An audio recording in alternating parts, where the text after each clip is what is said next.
Hello everyone, I wish you a peaceful and beautiful day. At the very moment, Toan's hands tremble with the fear that his past could return at any time. While Tu Diem quietly hides more than 3 million to buy him a phone for safety, they still keep building the water tank with stones heavier than their strength. Now let's discover the story of Toan and Tu Diem. Will love and silent protection be enough to carry them through the constant uncertainty ahead? If you enjoy this story, don't forget to subscribe so you won't miss the next videos. Late afternoon light fades over the rocky stream. Shallow water moves through narrow gaps and creates a steady low sound. Wet stones reflect a dull yellow-grey tone from the sun that is about to disappear. The air carries the smell of damp soil, fallen leaves and sweat. Toan stands behind the old wheelbarrow with both hands gripping the worn handles. His eyes stay on Tu Diem the entire time. She bends down, adjusts the strap of the basket on her back, and selects each stone with care. Any stone that looks too large is pushed aside immediately. The suitable ones are lifted once to measure their weight before being placed inside. Her back curves with every lift. Her shoulders tighten and release in a slow rhythm to save energy. He speaks in short, clear sentences and reminds her to take only what she can carry and leave the rest for him to push. His voice is not loud, but strong enough to cut through the sound of stones colliding. They follow the same repeated process. Lift, test the weight, remove the excess, transfer to the cart. Every time the wheel turns, dry stones crash into one another. The sound hits the rock walls of the stream and returns. It feels like a fast heartbeat driven by the fear of overload. After several attempts, they agree to divide the load into smaller trips. Many short trips instead of one long trip. This method reduces pressure on her back and matches his current strength. It is a practical choice based on real physical limits. Under the shade of the trees by the stream, they stop to breathe. The distance between them is very small. Their breaths are still heavy and mix in the air. There is no need for many words. A glance is enough to check if the other still has strength. Hard labor stands in sharp contrast with a very specific goal. A new water tank, so they will not have to carry water from far away. Sweat runs down Toan's forehead, along the bridge of his nose and drops onto the stones. He sits on a large rock next to the loaded cart and leans his back lightly against it to release the tension in his abdomen. His breathing is uneven. Tu Diem opens the water bottle and places it directly in his hand. She tells him to drink in small amounts. The movement is familiar and automatic. After he drinks, she takes the bottle back, tightens the cap, and puts it in the basket so it will not spill. These small repeated actions create a stable working rhythm. He talks about his former life when he was a director. Luxury cars parked in basements, expensive phones replaced every year, meetings in air-conditioned rooms. Now he pushes a cart of stones under the sun and mixes mortar by hand. The change is clear through details without long explanation. His eyes stop at an empty point for a few seconds. That is the natural reaction when memory appears. Tu Diem sits beside him and listens without interruption. When he says his life is peaceful now and that he will work at the farm first to stabilize things, her shoulders relax. She uses the edge of her shirt to wipe the sweat from his forehead. He holds her hand and keeps it there longer than usual. When he says he does not feel tired working with her, their breathing slows. The heavy atmosphere drops. They rest for a few minutes and then stand up at the same time to continue, so the working rhythm is not broken. When the two men who once harmed him are mentioned, the air changes. Tu Diem tightens her grip on his hand and says she is afraid they will return. He answers that he will be careful. His voice is low, firm and short. No long promise. She suggests buying a cheap phone so they can stay in contact. This is a solution that can be applied immediately. Low cost but high safety value. He shakes his head because the money must be used for food and materials. The decision to delay shows his priority for basic needs. She does not continue the discussion but starts calculating in her mind. Recent harvest income plus savings is over 3 million. A clear number turns the plan into something real. She decides she will buy a simple phone for him herself. It only needs long battery life and clear calls. In the late afternoon, Toan pushes the final load alone.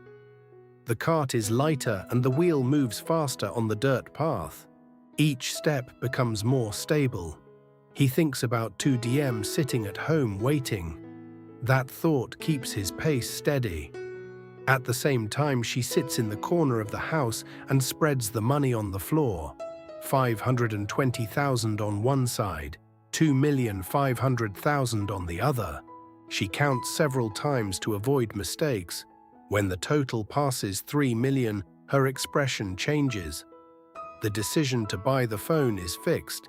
This is her way to reduce the distance between his wealthy past and his simple present. When he reaches the gate, his shirt is completely soaked. The sleeves are covered with dry cement dust. She runs out and holds the wheel so it will not slip. She asks why he did not call. He answers that the load was light. The answer is meant to calm her. One person protects with physical strength, the other protects with preparation. Two different methods with the same purpose. The late sun stretches their shadows across the yard. It is a familiar image from many working days. They start mixing sand and cement. He repeats the correct ratio so the mortar will not be too dry or too loose. Water is added little by little. Clean green stones are placed in rows. He builds the base layer first.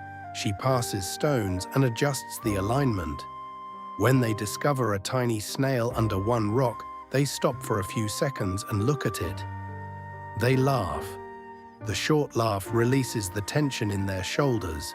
He uses a piece of charcoal to draw the shape of the tank on the ground and measures the diameter with his arm span. They discuss round or square. She lets him decide because he has seen professional builders work before.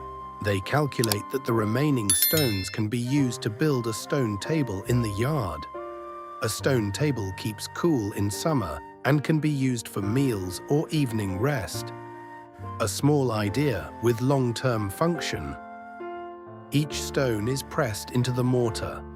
Their hands touch many times while passing materials. No special reaction. It comes from continuous teamwork. The tank slowly takes form, from scattered materials to a solid structure with a clear function. The work lasts for hours.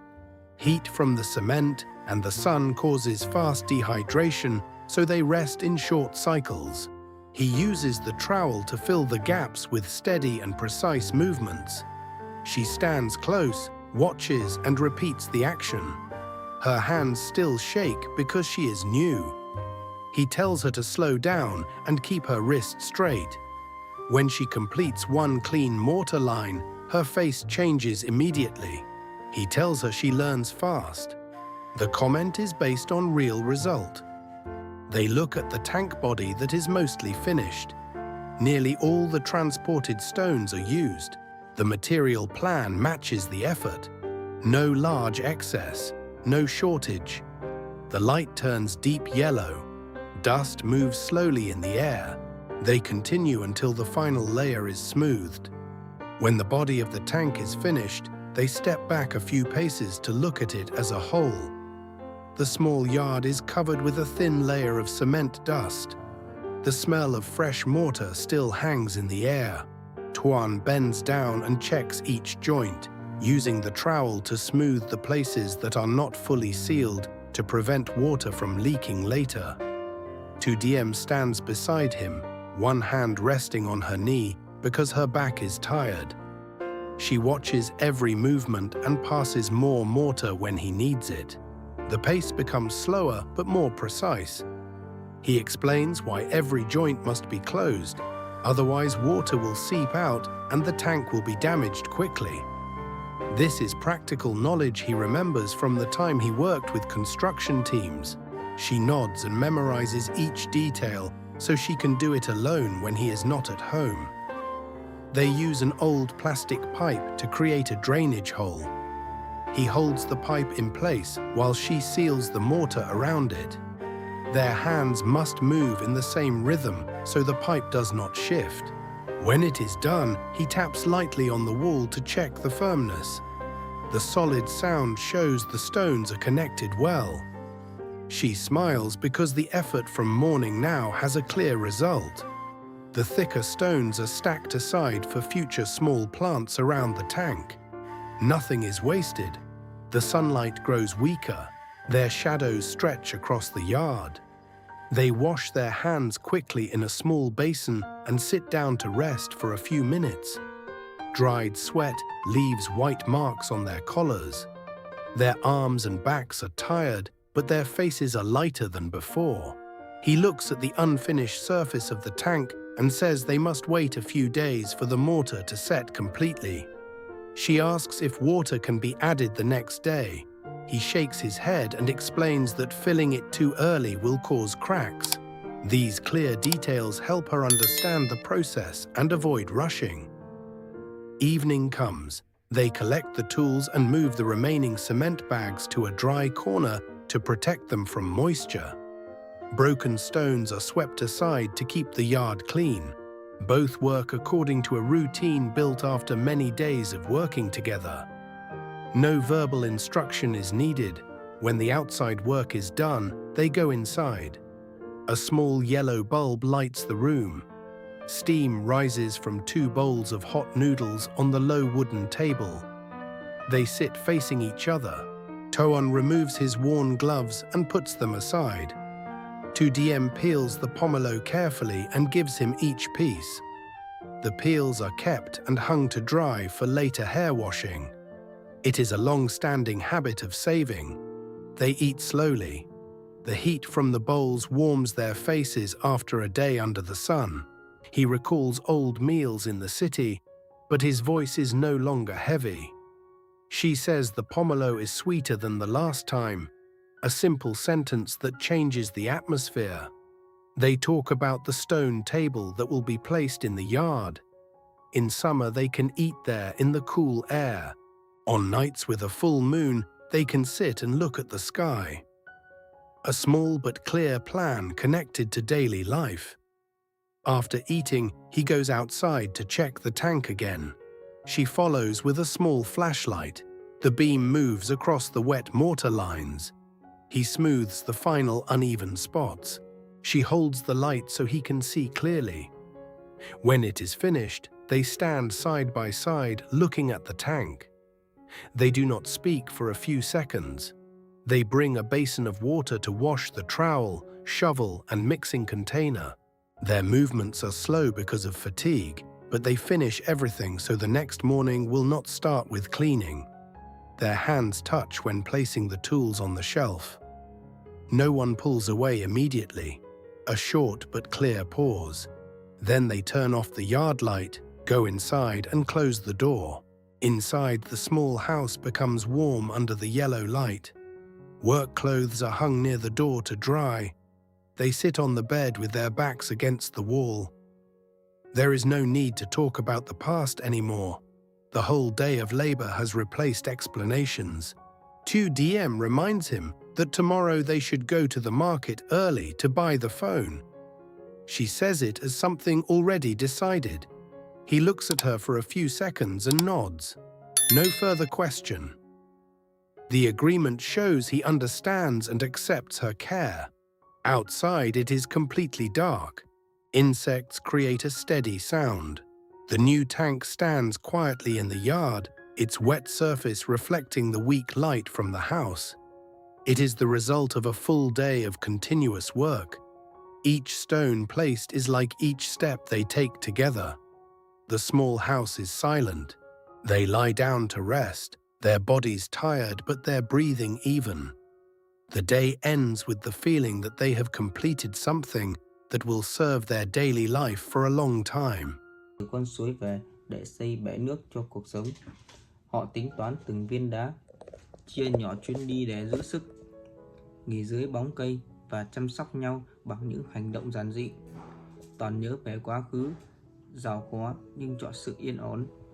Từ Diếp âm thầm dành dụm hơn 3 triệu để mua cho anh một chiếc điện thoại giữ liên lạc vì sợ nguy hiểm quay lại. Họ trộn cát, xây từng lớp đá, học cách làm cùng nhau và biến lao động nặng nề thành kế hoạch cho tương lai với chiếc bàn đá ngoài sân. Buổi tối, trong căn nhà nhỏ, họ ăn mì, treo vò bưởi, kiểm tra lại bể nước và chấp nhận sự quan tâm của nhau.